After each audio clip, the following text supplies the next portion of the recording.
ABN కథనాలతో Vizianagaram జిల్లా అధికారులు కదిలారు. చెరువు స్థలాన్ని అక్రమంగా చేసిన రిజిస్ట్రేషన్ రద్దుకు సిద్ధమయ్యారు. అక్రమ చర్యలకు దిగిన అధికారులపై చర్యలకు సిద్ధమయ్యారు.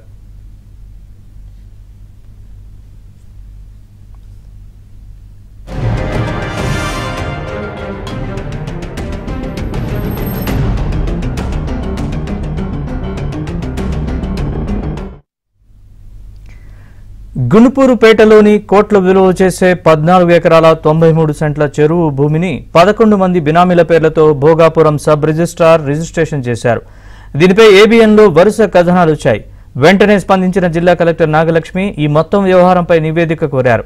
కలెక్టర్ ఆదేశాలతో అధికారులు పరుగులు పెట్టారు. భోగాపురం సబ్ రిజిస్ట్రార్ చేసిన రిజిస్ట్రేషన్ చెల్లదని డెంకాడ రెవెన్యూ అధికారులు గుర్తించారు. ఈలోపే సబ్ రిజిస్ట్రార్ తన తప్పును గుర్తించారు. చెరువు రిజిస్ట్రేషన్కు సోమవారం రద్దు చేస్తున్నట్లు రిజిస్ట్రార్ రోషన్ కుమార్ ప్రకటించారు.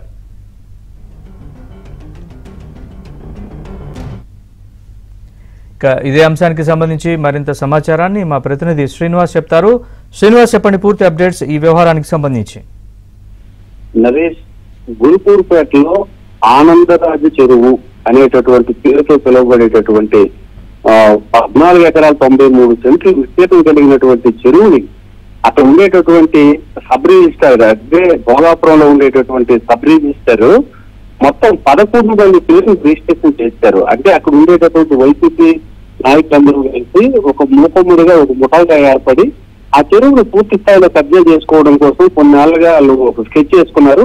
ఈ దరిమిలా అది జిరాయితీలో ఉంది ఆ చెరువు అని చెప్పేసి 11 మంది పేరుని తాము అందరూ కలిసి భోగాపురంలోని సబ్ రిజిస్టర్ కార్యాలయాన్ని ఆశ్రయించి చీపురుపల్లి నియోజకవర్గంలో ఉన్నటువంటి కెల్ల అనేటటువంటి ఒక గ్రామానికి సంబంధించినటువంటి వైసీపీ బినామీ పేరును ఫస్ట్ రిజిస్ట్రేషన్ తో పాటు మొత్తం 11 మంది పేరుని రిజిస్ట్రేషన్ చేసుకోవడం జరిగింది. ఈ వ్యవహారాన్ని పసిగట్టినటువంటి ఏబిఎన్ ఆంధ్రజ్యోతి నిన్న ఒక కథనం ఫ్లాష్ చేయడంతో మొత్తం అంతా కూడా తీగలాగితే దొంకంతా కదిలిందనేటటువంటి సంబంధంగా మొత్తం రెవెన్యూ అధికారులందరూ కూడా ఒక్కసారి ప్రారంభమైంది. జిల్లా కలెక్టర్ నాగలక్ష్మి ఈ వ్యవహారం పైన పూర్తి స్థాయిలో నివేదిక కోరారు. దీంతో డెల్టాకి సంబంధించినటువంటి తహసీల్దారు అనూష ఆర్ఐని అక్కడ ఒక విచారణ కోసం నియమించడం జరిగింది. వాళ్ళు పూర్తి స్థాయిలో వివరాలన్నీ సేకరిస్తే మొత్తం ఆశ్చర్యం కలిగించినటువంటి అంశం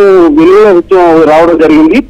మోషనల్ ఖాతా, రెవెన్యూ పరిభాషలో పిలిచేటటువంటి ఈ ఖాతాలోని ఏ వ్యక్తి ప్రభుత్వం సంబంధించినటువంటి చెరువులు, కాలువలు, వాగులు ఏవి కూడా ఉంటాయి, వాటిని ఎవరిని రెండో వ్యక్తి పేరుని రిజిస్ట్రేషన్ చేయడానికి లేదు. అయితే నేషనల్ ఖాతాలోని 778114 నెంబర్తో ఉండేటటువంటి ఖాతాలోనే ఉండేటటువంటి భూమిని ప్రైవేట్ వ్యక్తుల పేరు రిజిస్ట్రేషన్ చేసేయడం చాలా గమనించదగినటువంటి విషయం. కొనేవారు అమ్మేవారు ఉంటే ఏదైనా సరే రిజిస్ట్రేషన్ చేసేస్తారనేటటువంటి వ్యవహారం అయితే ఇక్కడ బట్టబయలైంది. ఈ విషయం పైన రిజిస్టర్ అక్కడ మన గోలాపురం సబ్ రిజిస్టర్ ని అడిగితే ఆయన నీళ్లు నమ్మడం జరిగింది. ఆయన సోమవారం ముహూర్తం పెట్టారు. మరి ఆ వచ్చే ముహూర్తం యమగండం ఏమున్నాయో అనుకున్నారో కానీ సోమవారం ఈ రిజిస్ట్రేషన్లన్నీ కూడా రద్దు చేస్తామని ఏబిఎన్ ఆంధ్రజ్యోతికి చెప్పడం జరిగింది. ఇది ఇలాగా నేషనల్ ఖాతాలో ఉన్నట్టు తమ దృష్టికి తెలియదని చెప్పడం జరిగింది. అసలు చెరువులు, ఇటువంటి వాగులు రిజిస్ట్రేషన్ అనేటటువంటి జరగవు. ఒకవేళ ఎవరైనా సరే రిజిస్ట్రేషన్ కోరి వస్తే సంబంధిత రెవెన్యూ అధికారుల తాలూకా సమాచారాన్ని కోరాలి. అసలు ఇది ఈ సర్వే నెంబర్లో 60/3లో ఉండేటటువంటి సర్వే నెంబర్లో ఉండేటటువంటి భూమి ప్రభుత్వం ఉందా లేదా ప్రైవేట్ వ్యక్తులు వీళ్ళు సమాచారం అడగాలి. ఆ విషయం ఏమీ లేకుండా పూర్తి స్థాయిలో అక్కడ రిజిస్ట్రేషన్ చేసేయడం అది తమ తప్పుగా అక్కడ సబ్ రిజిస్టర్ కార్యాలయం ఉండేటటువంటి అధికారులు గుర్తించారు. సోమవారం ఏదైతే ఈ 11 మంది పేర్లు రిజిస్ట్రేషన్ చేశారో సోమవారం ఈ రిజిస్ట్రేషన్ అన్ని కూడా రద్దు చేస్తామని ఆయన మన కెమెరా ముందు చెప్పడం జరిగింది. Right, thanks for the update Srinivas.